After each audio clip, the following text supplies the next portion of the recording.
Quran surah ke-51 ayat ke-22. Wa fis samaa'i rizqukum wa ma tu'adun.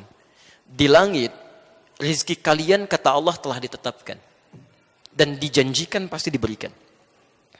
Saya ulang, tolong pahami teori ini ya supaya tidak bingung nanti mencari rezeki. Ya. Anda walaupun namanya rezeki nggak tahu teori ini tetap susah juga. Ya. Lihat kalimatnya. Kata Allah, wa fis samaa'i, dan di langit itu rizqukum, setiap Anda telah ditetapkan rezekinya. Wa ma tu'adun, dan dijanjikan pasti diberikan. Jadi demi Allah saya katakan, tidak ada manusia yang hidup tidak diberikan rezeki oleh Allah. Pasti ada rezekinya. Saya ulang, pasti ada rezekinya. Ya. Turunkan. Bagaimana cara kita mendapatkan apa yang dijanjikan itu? Nah, sekarang rezekinya ada di mana? Di langit. Kita hidup di mana? Di bumi. Ya Allah, rezekinya di langit, sedangkan kami di bumi. Bagaimana cara mendapatkannya? Diturunkan kemudian Quran surah kedua Al-Baqarah ayat ke-29. Posisi paling kanan sebelah bawah. Lihat kalimatnya. Huwallazi khalaqa lakum ma fil ardi jami'an. Ya. Rezekinya di langit, kita tinggalnya di bumi. Kata Allah, kami ciptakan, kami jadikan semua yang ada di bumi ini, kami turunkan dari langit ke bumi. Ya, semua yang ada di bumi ini kalian bisa manfaatkan. Ya. Masya Allah, Anda ingin cari makanan, ambil dari bumi silakan. Ingin bikin sesuatu, ambil emasnya, ambil tambangnya, olah, manfaatkan dalam kehidupan kita. Rezekinya ada di langit, diturunkan ke bumi, bisa kemudian kita nikmati. Baik. Sekarang perhatikan, saya ulang lagi. Rezeki di mana? Di langit. Kita tinggal di mana sekarang? Berada di mana? Bukan, kita di Bandung, di Masjid Gedung Sate. Baik. Lihat. Ini langit kan luas. Bumi kan luas. Kita adanya di sini. Mungkin barangkali Anda orang Bandung, tapi rezeki Anda diturunkan oleh Allah di Jakarta. Gak mungkin cuma Anda tunggu-tunggu di Bandung. Pasti diberikan. Tapi gak pernah Anda jemput. Mustahil bisa Anda dapat. Saya 2006 ada di Kairo di Mesir. 26 Juni kami berangkat. Di Kairo itu pernah ada 2 mahasiswa mendebatkan tentang ayat ini. Yang satu mengatakan, semua rezeki kita pasti diberikan. Allah sudah janji. Yang satu mengatakan tidak, mesti ada ikhtiar untuk mendapatkannya. Memang dijanjikan, tapi kita harus ambil. Kata yang satu, hukumnya nggak begitu, pasti diberikan. Maka yang pertama ingin membuktikan, saya buktikan. Saya akan masuk ke mihrab di dalam masjid. Di situ disebutnya zawiyah, tempat pojokan untuk meningkatkan ibadah. Dia masuk ke dalam salah satu meja, seperti ini, kolong meja. Bersembunyi di situ, Pak Abu. Di masjid itu kadar Allah suka ada muhsinin, donatur memberikan makanan untuk yang iktikaf. Hari pertama diberikan karena dia mengunci di dalam meja, dia nggak dapat, yang lain dapat. Hari kedua diberikan, dia nggak dapat, yang lain dapat. Hari ketiga agak sedikit yang iktikaf diberikan, dia nggak dapat, yang lain dapat. Kata muhsin ini dia berkata, hal min akhir, ada yang lain nggak? Kata petugasnya, petugas masjid, la mafish, tidak ada. Tapi bantakil jami akhir, saya pindah ke masjid yang lainnya. Karena yang sembunyi ini sudah 3 hari mulai lapar. Agak kesulitan, mulai dia kasih kode. Gitu ya. Yeah. Wah, di ruangan yang lain. Pengurus masjid kaget dengan suara. Begitu dengar dikejar ke situ, dilihat ternyata ada orang sudah kelaparan luar biasa, minta bantuan makanan. Seketika diambillah 2 box dari makanan itu diberikan kepada orang tadi. Saat diberikan itulah teman yang tadi janjian langsung nyusul, dia katakan, kan saya bilang dari awal, rezeki itu mesti ada ikhtiar, dicari walaupun dengan katanya. Ya. Kalau cuma Anda tunggu saja nggak akan dapat gitu. Ya. Makanya teorinya ketika rezeki Anda tinggal di Bandung, tapi rezeki Anda di Jakarta, maka turunlah kemudian Quran surah kedua Al-Baqarah ayat 168. Posisi paling kanan sebelah bawah. Lihat, ini berlaku umum pertama ya. Ya ayyuhan nas. Hei manusia. Kalau manusia itu orang Islam saja atau umum? Umum. Teman-teman, jadi hukum ini berlaku tidak hanya bagi orang Islam tapi semua manusia. Ya ayyuhan nas. Kulu mimma fil ardi halalan tayyibah. Silahkan Anda bekerja, beraktivitas, ya, cari untuk mendapatkan kebutuhan Anda, ya, setidaknya bagian makan. Ini kalau dalam bahasa Indonesia disebut sinekdok pas prototo. Disebutkan sebagiannya, dimaksudkan keseluruhan umumnya. Ya, kan kalau Anda ditanya, mau kemana Pak? Mau mencari sesuap nasi. Padahal nggak sesuap kan? Udah cari yang lainnya juga ya. Ini bahasa Arabnya kulu, silakan cari makan. Yang dicari mungkin untuk pakaian juga, untuk rumah juga. Tapi bahasanya kulu, cari. Ya. Jadi rizki itu tidak cukup didiamkan saja. Allah janjikan untuk diberikan, tapi perjanjian ini berkolaborasi dan equal, ya, bersamaan, bersanding dengan apa? Dengan ikhtiar. Jadi kalau rizki ingin diberikan oleh Allah, Anda mesti bergerak. Bergerak aja, rizki diberikan. Tahu cicak? Jangan katakan wallahu a'lam, cicak. Masya Allah. Cicak, tahu cicak? Baik. Bagaimana aktivitasnya? Merayap. Di mana? Dinding. Apa makanannya? Nyamuk bagaimana aktivitasnya? Masya Allah. Pertanyaan pertama, di mana sisi keadilan Allah? Memberikan makan bagi hewan yang tidak bisa terbang, makanannya bisa terbang.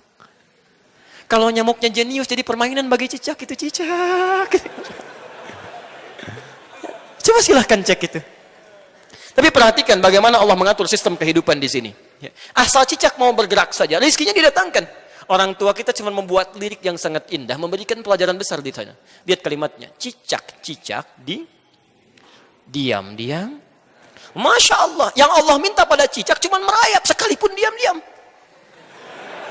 Yang penting kamu merayap, mau cepat mau diam-diam, yang penting kamu merayap. Ketika hewan ini mau merayap sekalipun diam-diam, selanjutnya apa? Datang seekor nyamuk. Bukan cicak yang mendatangi nyamuk, nyamuknya yang mendatangi cicak. Siapa yang mendatangkan nyamuk pada cicak? Allah. Kalau cicaknya tidak merayap, mustahil nyamuknya datang. Cuman diam-diam. Selanjutnya apa? Silahkan tuh. Masya Allah. Ya. Jadi yang dituntut oleh Allah itu sederhana. Anda bergerak, Anda dapat. Cicak saja, hewan yang tidak dihisab. Hanya sebatas hewan, tidak punya akal, tidak punya sifat takwa. Rizkinya ada, apalagi Anda yang dihisab. Jadi kalau Anda bergerak itu pasti dapat. Coba lihat yang di jalan-jalan itu. Prit, rizkinya datang sendiri 2000, kan? Masya Allah. Masa Anda di tempat yang enak, pekerjaan nyaman, masih mengeluh juga dengan rizki, Anda maunya apa? Nah, tapi teman-teman, perhatikan. Ini hukum umum. Ya Allah, kami kan sholat. Nah, ini baru berlaku di sini. Kami sholat, kami puasa, kami berdoa. Apakah iman kami tidak bisa membedakan dengan yang belum beriman dari kadar rizki? Kata Allah, mesti ada bedanya. Orang-orang yang membangun rumah tangganya dengan keimanan kepada Allah Subhanahu wa taala, hukum turunannya, pencarian rizki oleh suaminya pun dipindahkan kaidahnya. Dari yang di bawah dinaikkan ke atas. Pindah ke Al-Baqarah ayat 172, posisi paling kiri sebelah atas. Lihat kalimatnya. Ya ayyuhalladzina amanu kulu min tayyibati ma razaqnakum. Masya Allah. Ada ayatnya? Ya ayyuhalladzina amanu. Hei orang-orang yang telah menyatakan iman dalam dirinya. Kulu min tayyibati ma razaqnakum. Teman-teman sekarang perhatikan, bandingkan dengan ayat sebelumnya. Yang tadi, kulu mimma fil ardi halalan tayyiban. Dia masih berusaha dulu mencari dengan halal, mendapatkan yang terbaik. Ya. Izin, semua manusia punya ketentuan di sini kata Allah, mesti mencari dengan cara yang legal, halal. Jadi masalah halal ini tidak ada hubungannya dengan iman juga. Tidak hanya iman maksudnya. Ya, semua yang tidak beriman pun mesti mendapatkan dengan cara yang legal. Halal di sini maksudnya legal, sesuai hukum yang berlaku dalam konteks yang umum. Jadi kalaupun ada orang mencuri misalnya, polisi nggak akan bertanya, kamu orang beriman atau tidak? Ditangkap juga, semua sama. Gitu ya. Nah, tapi kalau Anda sudah mendapatkan bagiannya, dapatkan yang terbaik dari situ untuk dikonsumsi. Ya. Thayyib itu dalam bahasa Arab, itu yang menyehatkan secara fisik. Ya, bukan yang semau Anda inginkan Anda makan, bukan. Jadi kalau Anda bertanya kaifa haluk pada orang Arab, dijawab alhamdulillah ana thayyib, maksudnya badannya sehat. Jadi kalau Anda ingin membeli makanan tertentu, berapapun nilainya, pastikan bukan cuma nafsu kata Quran, tapi membuat diri Anda sehat. Ya. Walaupun kesehatan fisik itu tidak harus selalu berkolaborasi dengan sehatnya pikiran dan sifat-sifat yang baik. Karena itu dibedakan. Ya. Kan ada orang namanya thayyib, 2 kali puasa, 2 kali lebaran nggak pulang-pulang. Gitu ya. Itu cuma orang Indonesia. Nah, ketika seseorang membangun hukumnya dengan Allah, yang berlaku bukan yang tadi. Lihat kalimatnya. Kulu min tayyibati. Teman-teman, kalimat halalnya pertama dibuang di sini. Silakan Anda cek. Ketika Allah menyentuh orang beriman untuk mencari rezeki, kalimat halalnya dibuang. Kulu min tayyibati, halalnya dibuang. Kenapa kalimat halal di sini dibuang? Karena orang-orang, kata para ulama, orang-orang yang sudah tersambung imannya kepada Allah Subhanahu wa taala, iman itu akan selalu membimbing dia untuk mengarahkan pada yang halal. Jadi mustahil ada orang beriman, dia bisa mencari sesuatu yang keluar dari aturan Allah, mencari yang haram. Itu aturan pertama. Ya. Jadi kalau ada di antara umat manusia mengaku beriman, kemudian menikah, berumah tangga, masih terfikir mencari yang haram, artinya ada yang salah dalam imannya. Hubungannya nggak bagus dengan Allah. Kalau dia tidak pernah memikirkan yang haram, menyingkirkan yang dilarang oleh Allah Subhanahu wa taala, maka Masya Allah, lihat kalimatnya. Kata Allah, "Ma razaqnakum," kami yang siapkan rezeki untuknya, bukan dia yang capek mencarinya. Di Anda kalau membangun hubungan rumah tangga dengan visi iman kepada Allah Subhanahu wa taala, kata Allah, Anda tidak perlu lelah mencarinya, gerakan sedikit rezeki datang pada Anda. Itu poinnya. Makanya Allah menjanjikan pada orang yang punya kecukupan yang sederhana saat menikah. Kata Allah, kalau ingin kaya, kami jadikan kaya dia. Bahasanya bukan cukup, kami jadikan kaya. Ya. Quran surah ke-24 ayat 32. Silahkan cek. Ya. In takunu fuqara yughnikumullah. Jika Anda memang fakir saat pernikahan itu, kalau pengen kaya, kami buat kaya. Ya. Jadi kalau Anda mencari dengan iman, Masya Allah, kekayaan itu memang relatif. Ya, memang relatif, tapi poinnya Anda mendapatkan kenikmatan yang dijanjikan oleh Allah Subhanahu wa taala. Ya. Jelas di sini? Ya. Dan yang paling menarik, lihat kalimatnya. Thayyib itu, ya, selain menunjuk kepada sehat, itu juga menunjuk kepada sesuatu yang banyak manfaatnya. Berkah. Ya, berkah. Ya, saya berikan sedikit sentuhan bahasa. Ketika seseorang mencari tanpa iman, hati-hati, ini penting sekali ya. Saking pentingnya mic bisa mati. Bismillah. Teman-teman, lihat kalimatnya. Kalau ada seseorang mencari tanpa iman, kemudian dia mendapatkan bagian dari hartanya, tetap yang dia dapatkan itu kalimatnya berbentuk tunggal. Thayyib, halalan, thayyibah. Ya. Thayyib itu tunggal atau jama'? Tunggal. Jama'nya thayyibat. Kalau tunggal itu satu atau banyak? Satu. Perhatikan. Orang-orang yang selalu mencari rizki tanpa iman, sekalipun dia muslim, tapi kurang membangun hubungan kedekatan dengan Allah, maka setiap yang dia dapatkan, sekalipun banyak, tetap akan selalu kelihatan sedikit. Nggak percaya silahkan. Anda kalau tidak pernah membangun hubungan dengan Allah, Anda kerja, berangkat gelap, pulang gelap lagi, harta dikumpulkan. Demi Allah, kalimat Qur'annya, isyaratnya, kami akan jadikan yang kelihatan banyak oleh dia itu, nampak selalu terasa sedikit. Kerja lagi, tapi tidak pernah merasakan dan menikmati apa yang didapatkan. Nggak ada kenikmatan. Ya. Jadi kayaknya berangkat lagi, tapi tidak ternikmati. Kelihatannya banyak, cuma sedikit. Ya, Masya Allah. Tapi ketika Anda membangun hubungan yang baik dengan Allah Subhanahu wa taala, kelihatan oleh manusia yang lain seperti sedikit, tapi Masya Allah, karena keberkahan dituangkan di situ, kalimatnya jama, min thayyibat.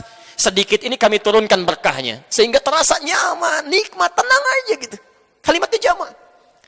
Memang cuma dapat 500.000 per bulan, tapi setiap akan cari makan, tiba-tiba temannya datang, biar saya yang belikannya. Masya Allah. Mau beli buah dari kampung ada kiriman, nih Pak buahnya, sudah jadi, gitu kan? Sudah panen.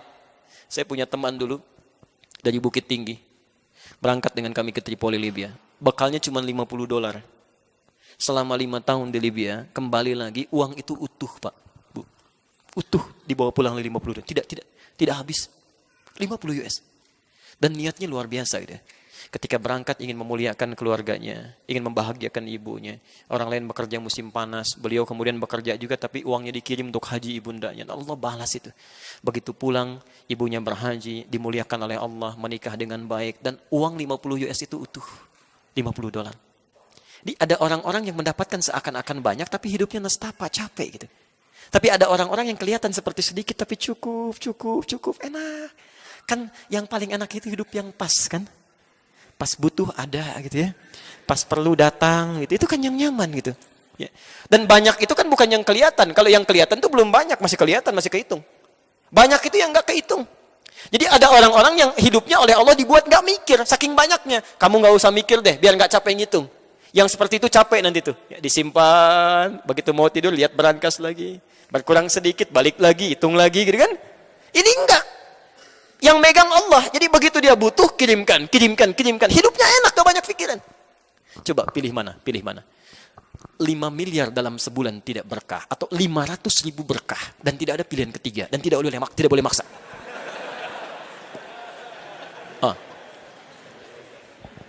Itu tidak mudah gitu ya. Teman-teman, tidak mudah. Karena itu, coba cek. Kalau selama ini Anda berumah tangga, maaf, ya, ada rezeki yang selalu ingin dicari, tapi tidak pernah ada manfaat dari apa yang Anda peroleh itu, berarti ada ketidakberkahan di situ. Ya, mohon izin, ini semua kan harta kita akan ditanya ya. Gak usah diapalin, pertanyaannya pasti akan standar. Dari mana Anda dapatkan, kemana dikeluarkan. Pertanyaan pertama saya, baju Anda aja ini, ada berapa sampai malam, sampai hari ini? Baju yang kita kenakan. Pernah dicek nggak? Berapa banyak yang pernah baju Anda kenakan yang Allah titipkan kepada Anda, berapa yang digunakan dalam hal manfaat untuk Allah Subhanahu wa taala? Berapa yang pernah digunakan untuk ibadah? Semua akan ditanya gitu kan. Kita mengatakan kurang-kurang padahal yang di lemari cukup banyak. Dan semua akan ditanya. Kami sering katakan pada teman-teman, kalau ingin mudah hisabnya, pertama kali mengenakan sesuatu yang baru gunakan untuk kepentingan Allah dulu. Pakai sholat. Di jawaban hisabnya enak. Dari mana fulan kamu dapatkan pakaian itu? Allah Maha tahu, engkau yang Maha tahu. Sebelum hamba gunakan, sebelum hamba jawab, engkau Maha tahu dari mana hamba dapatkan. Dari harta yang paling halal ya Allah.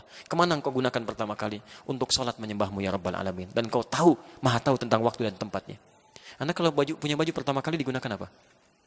Baju baru pertama kali digunakan untuk apa? Masya Allah, Alhamdulillah. Dari mana kamu dapatkan semua ini fulan? Dari harta yang paling halal ya Allah, engkau Maha tahu. Kemana engkau pertama kali gunakan? Kondangan ya Allah. Cobalah gitu kan. Mulai dengan baik pelan-pelan. Nah, kalau keberkahan itu belum didapatkan, berarti hubungan kita belum ditata dengan baik dengan Allah Subhanahu wa taala.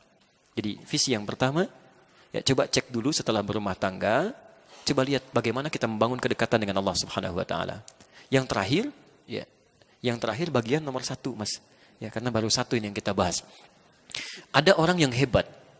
Yang hebat ini belum nyari, kebutuhannya sudah Allah hadirkan. Yang pertama nyari dulu, baru dapat. Yang kedua bergerak sedikit, baru dihadirkan. Yang ketiga belum bergerak, baru punya keinginan, langsung Allah hadirkan. Ya. Yang pertama disebut nas. Yang kedua disebut amanu. Yang ketiga langsung di Quran surah ke-7 ayat 96. Tadi rizki ada di mana? Langit. Kita tinggal di mana? Di bumi. Sekarang perhatikan. Ada orang yang oleh Allah langsung dibuka pintu rizkinya di langit dan di bumi.